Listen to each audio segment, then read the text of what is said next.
bara dabre yeroo kana Liverpool injifannoo waancawwan shaniitiif karoorfatee ga'umsa gaariidhaan hanga xumuraatti imala gaariidhaan falmachaati ture.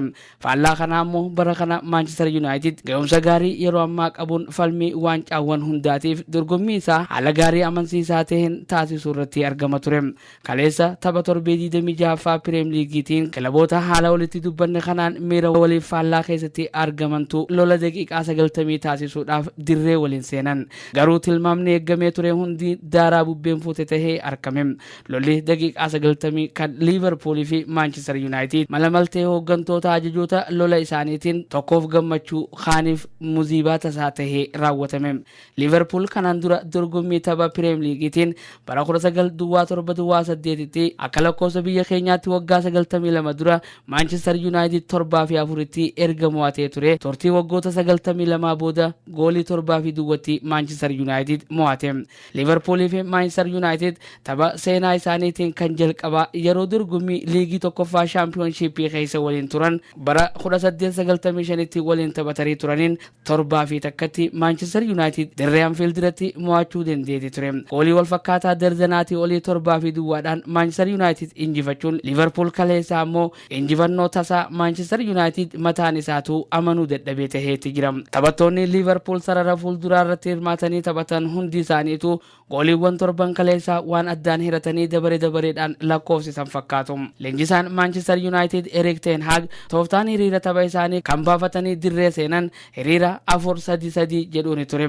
Hiriira kanaan dura kilaboota 6 qofarratti ittiin fayyadamuudhaan kilaboota 6 irratti bu'aa gaxaanaa galmeessaniiti turan. Kun gatii isaan kafalchiiseeti jira jedhan warra kubbaa miilaa xiinxalu. Weeraraan warra Firaa'oonota Mohamed Salah goolii 129 galchuudhaan riikardii kanaan dura Robbie Fowler goolii 128ffaa Liverpooliif galchuudhaan qabatee ture harkatti galfateeti jira. Premier League'dhaanis Mohamed Salah baay'ina goolii isaa goolii 130 takkaan gahateeti jira. Kun ardii Afrikaarraa taphataa jalqabaa isa taasisa. Ga'umsa Liverpool yeroo ammaa irra jiru hubannoo keessa galchuudhaan miira olaantummaatiin erga dirree seenan akki eeggame kan faallaatti ta'e warri Manchester United baay'ina gooliidhaa kan isaan irratti roobaa ole lakkaawwifatanii daqiiqaan 90 guyyaa 300 waan itti ta'e fakkaata ture. Erik ten Hag taphaan boodatti yaada kannataniin kubbaa miilaa keessatti mo'amuu fi mo'achuunis waanuma jiru. Garuu kun maqaa Manchester United xureessuudha jedhan. Ogummaa seera ittiin bulmaata Manchester United cabsuudha. Kaleessa wanni nurratti ta'e anaafuu haara'am. Kun hojii nurraa eeggamu hin turre. Ajaja kiyyaan alatti kun hundinuu ta'e. Taphattoota 10 kanneen dirree keessatti caalamnee mo'amne jechuudhaan yaada miira aariitiin guutame kannataniiti jiran.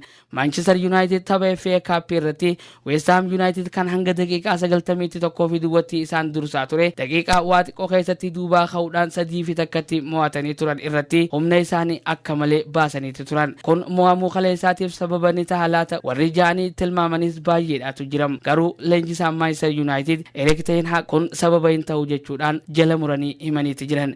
Leenjisaan Liverpool kan wayita gooliin 7ffaadhaa galtuu gammachuu isaanii dugda dirree keessatti galuudhaan miira deeggartoota isaanii achi millachaa turan taphaan boodatti yaada kannataniin haasawa guddaa hin qabnu. Hojii keenyarraa deebisaa waan argattaniif nu jala deemaatii nu hordofaa qofa jechuudhaan afaan cuqqaallatan. Haala kanaan darbiin Lancashire 208ffaan olaantummaa Liverpooliin 7-2tti xumuramuu dandeetti jira. Tapha biraa kan kaleessuma Nottingham fi Everton gidduutti istaadiyooma Nottingham City Ground irratti godhameen goolii 2-2 qixaboodhaan qabxii addaan qooddataniiti jiran. Torbeen 26ffaa Premier League Ingiliz taphoonni baay'een guyyaa sabtiidhaatti taphataman. Taphoota torba guyyaa sabtiidhaa godhameen torbanuu waliin injifachuudhaan xumuruu danda'aniiti jiran. Kana keessaa taphoonni 4 Aston Villa Crystal Palace, Chelsea Leeds United, Wolves Tottenham Hotspur, Southampton Leicester City qabxii wal fakkaataa takkaa fi duwwatti yoo mo'atan Manchester City 2-2tti Newcastle injifachuudhaan yeroo fillee ta'u garaagarummaa qabxii 5 kan Arsenal fi isaan gidduu ture gara 2tti gad dhiphisanillee Arsenal ammoo 3-2tti Bournemouth injifachuudhaan qabxii 5 Manchester City irraa fagaatee dursummaa isaa itti cicheeti jira. Mo'achuu Citydha arguudhaan gara dirreedhaatti kan seene Arsenal tapha Bournemouth'n qormaata cimaatu isa qunname. Arsenal tapha boqonnaa duraatiin takkaa fi duwwatti durfamuudhaan xumuruu caalaa boqonnaa booda gooliin lammaffaadhaa Bournemouth'n irratti galuun cittoo irratti fanxootti ta'eeti ture. Booda irratti garuu gooliiwwan 3 Thomas Partey, Ben White fi jijjiirame kan gara dirreedhaatti seene Reece Nelson wal faana lakkoofsisaniin Arsenaal Premier League'dhaan injifannoo 20ffaa galmeeffachuudhaan dursummaa isaa cimsachuu dandeetti jira. Torbeen 26ffaa Premier League Ingiliz kun tapha galgala kana sa'a 5 irraa eegaluudhaan Brentford dirree isaa irratti Fulham waliin taphatuun ni xumurama. Brentford fi Fulham garaagarummaa qabxii afuritiin wal caalan. Fulham qabxii 39 sadarkaa 7ffaa irratti yoo argamu, Brentford ammoo qabxii 35 sadarkaa 9ffaa irratti argamam. Fulham kan injifatu yoo ta'e qabxii 42 Newcastle caaluudhaan sadarkaa 6ffaatti kan ol bahu ni taham. Brentford ammoo yoo injifates sadarkuma amma irra jiru 9ffaa irra tura jechuudha. Kanaaf taphni galgala kana Brentford fi Fulham jidduutti taasifamu Fulhamiif taphoota murteessaa waan ta'eef ammumarraa tapha hawwiin eeggamu ta'eeti jira.